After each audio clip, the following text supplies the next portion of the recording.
Ça commence en septembre prochain en 6e et en 5e. Qu'est-ce qu'on sait des groupes de niveau dans les collèges? Salut à tous, on est le jeudi 8 février et bienvenue dans C'est quoi l'info?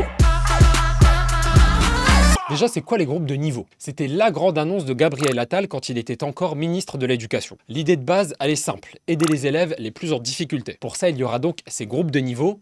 Mais comment ça va marcher? Les 3e et 4e, ça sera à la rentrée 2025. Les 6e et 5e, ça arrive maintenant dès septembre. Tous les élèves seront répartis dans 3 groupes selon les niveaux en français et en maths. Ce sera le groupe le plus fort, le groupe moyen et le plus faible. Les chefs d'établissement pourront toujours faire plus de groupes s'ils en ont besoin et s'ils en ont les moyens. Et combien d'élèves dans ces groupes? Dans le groupe fort et le groupe moyen, ce sera l'équivalent d'une classe entière, donc environ 30 élèves. Pour le groupe des plus faibles, ça sera en effectif réduit pour suivre les élèves qui ont du mal. Et tous les élèves pourront changer de groupe s'ils progressent dans l'année. Et toi, qu'est-ce que t'en penses? Est-ce que les groupes de niveau sont une bonne idée ou au contraire, est-ce que tu as du mal à croire que c'est efficace? Notre journaliste, Lucie Rivière, a posé la question à plusieurs ados à Drancy, en région parisienne. Et certains sont pas franchement pour.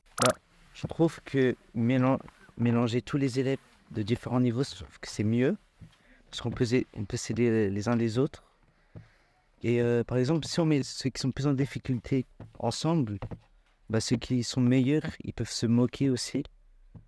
Ce que dit Adam, là, c'est la crainte de beaucoup. Comment faire en sorte que les élèves des groupes les plus faibles ne soient pas victimes de moqueries? Le ministère de l'Éducation défend les groupes de niveau en disant que ça donne une chance à tous les élèves de progresser. L'autre question, c'est Ilyes qui la pose. Bah oui, mais c'est le problème, ça va être déjà organisé. Pour des groupes de niveau, il faut plus de profs, donc plus d'argent. Ce sera un problème pour l'État.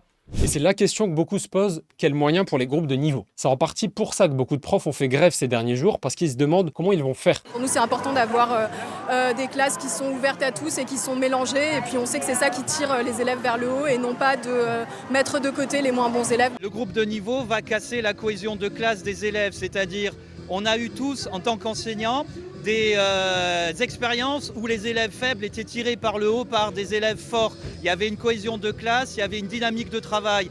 Là, les groupes faibles vont rester faibles, quoi qu'il arrive, avec des enseignants qui vont revoir leurs ambitions à la baisse. Comment faire alors qu'il manque des profs dans les établissements? Comment organiser le planning des élèves? Pour le moment, ces questions restent en suspens. Et est-ce que ça marche, ces groupes de niveau? Un groupe de scientifiques a donné ses résultats sur les groupes de niveau. Ce groupe, c'est le programme de recherche ID. Pour eux, les élèves en difficulté perdent confiance en eux et les résultats scolaires ne montent pas. Les profs sont aussi plus cool avec les élèves les plus faibles.